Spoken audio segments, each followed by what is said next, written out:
ओम शांति। थोड़ा विचार करो, कहाँ है क्रोध? क्योंकि रोब, किसी को ऐसे चिल्लाना, किसी को दबाना, किसी के ऊपर अपना वो अधिकार जमाना, सब क्रोध की निशानियां हैं। चिड़चिड़ाना, फ्रस्ट्रेट हो जाना, कोई भी बात आ रही है उसमें नेगेटिव ही उठाना, ये सब क्रोध की निशानियां हैं। क्या अच्छा एक बात बताओ, जब सफाई दी जाती है तो क्रोध आता है? हम गलत नहीं होते हैं कहीं किसी जगह पर, कहीं बड़े प्यार से पूछते हैं हम गलत नहीं हैं कई जगहों पर, फिर भी हमें को सुना दिया जाता है, तो फिर क्रोध नहीं आता है क्या?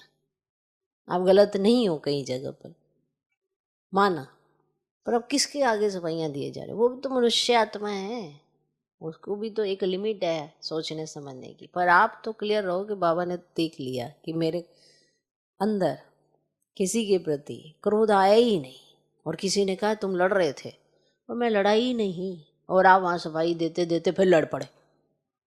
क्योंकि क्रोध जो है, ये जो फ्रस्ट्रेशन है, कहीं ना कहीं मान लेते हैं हम कि कोई हमारे लिए झूठ बोलता है या अच्छी बात नहीं करता है तो ही आता है, पर ये है तो आसुरी चीज। तो सोचो हम दिन में कितनी बार क्रोध करते हैं। घर में किसी ने कहना नहीं माना तो क्रोध, बोले इतना क्रोध, तो अंदर से तो जो संकल्प शक्ति है ना, वो तो खत्म ही हो जाती है। जो संकल्प आपने रचना है, जिसकी पावर आपको मिलनी है, और वो संकल्प ने सिद्ध भी होना है, वो पावर्स आपकी खत्म हो जाती है, वो किसी और चीजों पर डिपेंडेंट हो जाते हैं। कारण क्योंकि क्रोध में अपनी शक्तियों को तो नष्ट ही कर लेते हैं।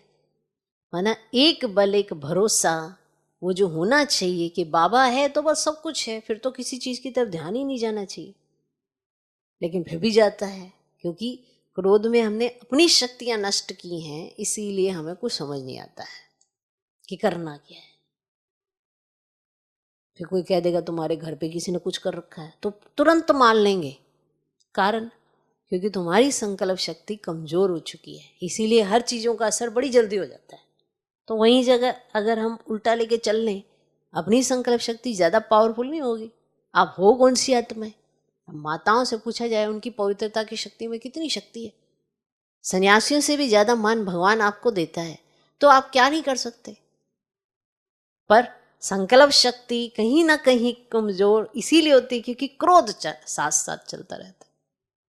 तो थोड़ा विचार करना, आखिर भी क्रोध क्या है जो ज्ञान को बिल्कुल नष्ट कर देता है? क्योंकि ज्ञान तो सबको है, आत्मा क्या है, परमात्मा क्या है, ड्रामा क्या है, अभी आने वाला समय कौन सा है, बीत जाएगा वो क्या कहलाएगा, ये वर्ल्ड ड्रामा चलता कैसे है, इसका अंत नहीं होता, इसकी आदि कैसे है, ये नए से पुराने कैसे होता है, पुराने से नए कैसे होता है, उतराई कैसे होती है, चढ़ाई कैसे होती है, ये सारा ज्ञान है। लेकिन अन मौके पर आपको भूल जाएगा। हर आत्मा का अपना पार्ट है, ये पॉइंट भी हर समय भूल जाएगा। तो जरा अपने आप से पूछना, क्या मैं हूं शांत चित्ता तुम, या बस अपने को बचाने के लिए क्रोध क्रोध क्रोध?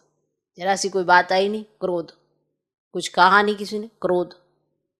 चेक करना, ठीक है? तो इस पर विचार करना जरूरी है कि क्रोध कैसे ज्ञानी तु आत्मा के लिए महाशत्रु है।